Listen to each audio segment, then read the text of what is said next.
Ada rujukan ke Dian Harapan. Sudah kami lari ke Dian Harapan dengan petugas 3 orang. Dua orang, ya. Sampai Dian Harapan tidak diterima. Sudah kami cari jalan ke rumah sakit AB. Rumah sakit AB sama juga tidak terima. Kami ribut di situ, petugas juga malas tahu. Ini kadang sudah mereka terlalu lama bertahan, toh akhirnya sesak napas naik. Tapi Bapak dorang harus bayar DP 4 juta dulu, baru kami layani. Kalau tidak, tolong dulu selamatkan nyawa dulu, jangan uang yang langsung masuk. Sang suami bahkan menyebut ada rumah sakit yang meminta uang muka 3 hingga 4 juta rupiah. Itu pun belum tentu langsung ditangani karena ketiadaan dokter. Kalau BPJS kan ada ruangan-ruangan untuk BPJS.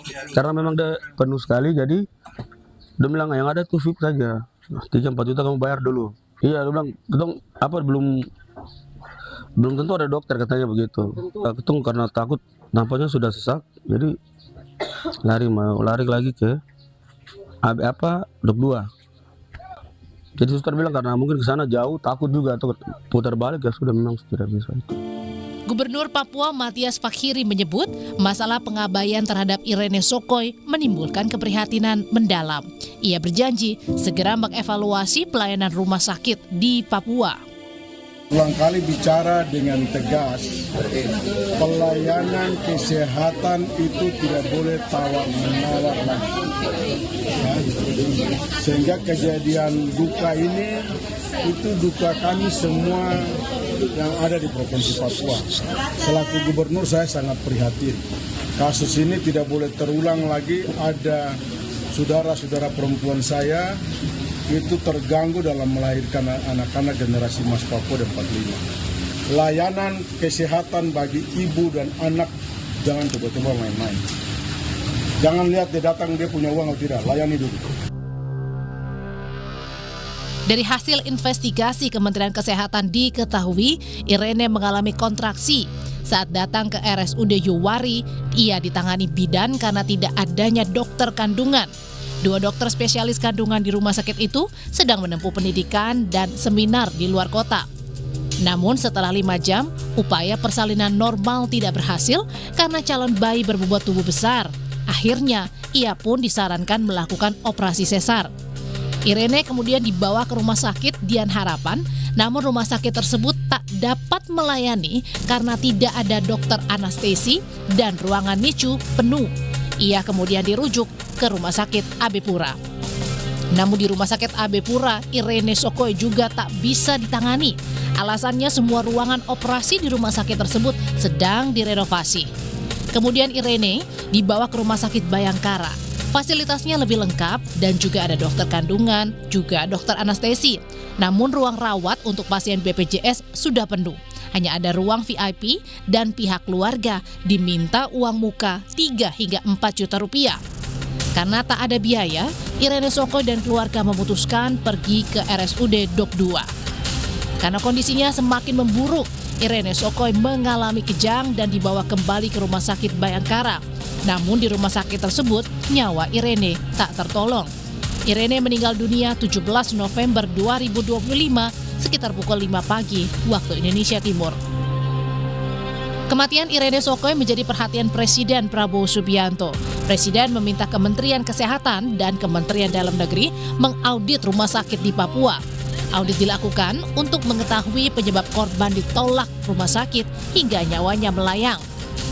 Saya melapor pada beliau, jadi antaranya itu perintah beliau untuk segera lakukan perbaikan audit, dan saya sudah nyampaikan, saya sudah komunikasi dengan gubernur, sudah. Saya minta gubernur, begitu saya dapat informasi gubernur Pak Mathias Fakhiri sesegera mungkin ke rumah korban, keluarga korban, semua dibantu. Yang kedua melakukan audit internal, masalahnya di mana. Dikumpulkan rumah sakit itu, termasuk juga pejabat-pejabat yang di dinas kesehatan dan lain-lain, baik provinsi, kabupaten, dan juga yang swasta. Kementerian Kesehatan menegaskan undang-undang melarang rumah sakit menolak menangani pasien yang sedang dalam kondisi darurat. Terkait kematian Irene, Kementerian Kesehatan memastikan akan ada sanksi, mulai dari yang ringan hingga yang paling berat adalah pencabutan izin rumah sakit dan sanksi kepada penanggung jawab rumah sakit. Rumah sakit itu dilarang, ya. Sekali lagi dilarang menolak pasien dalam keadaan atau kondisi kegawat daruratan. Dan untuk itu maka nanti Dinas Kesehatan ya sebagai pihak pemberi izin, ya memberi izin akan melakukan pendalaman lagi, dan sanksi ini mulai dari yang terberat ya pencabutan izin rumah sakit ya sampai dengan pembinaan yang lebih lanjut dilakukan, termasuk kepada direktur dan penanggung jawab rumah sakit tersebut.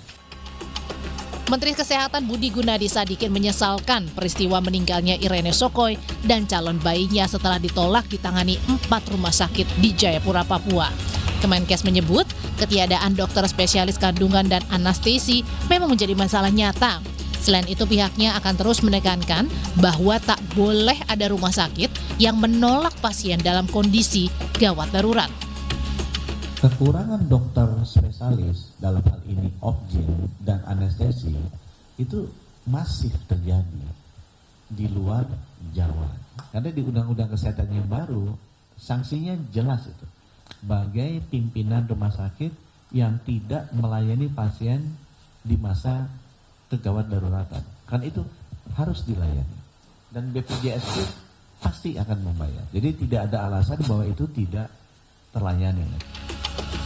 Semua pihak harus berkomitmen untuk memperbaiki sistem dan tata kelola pelayanan di fasilitas kesehatan, khususnya untuk daerah-daerah di luar Jawa, agar tidak terulang lagi kisah tragis seperti yang dialami Irene Sokoy. Tim Liputan, Kompas TV.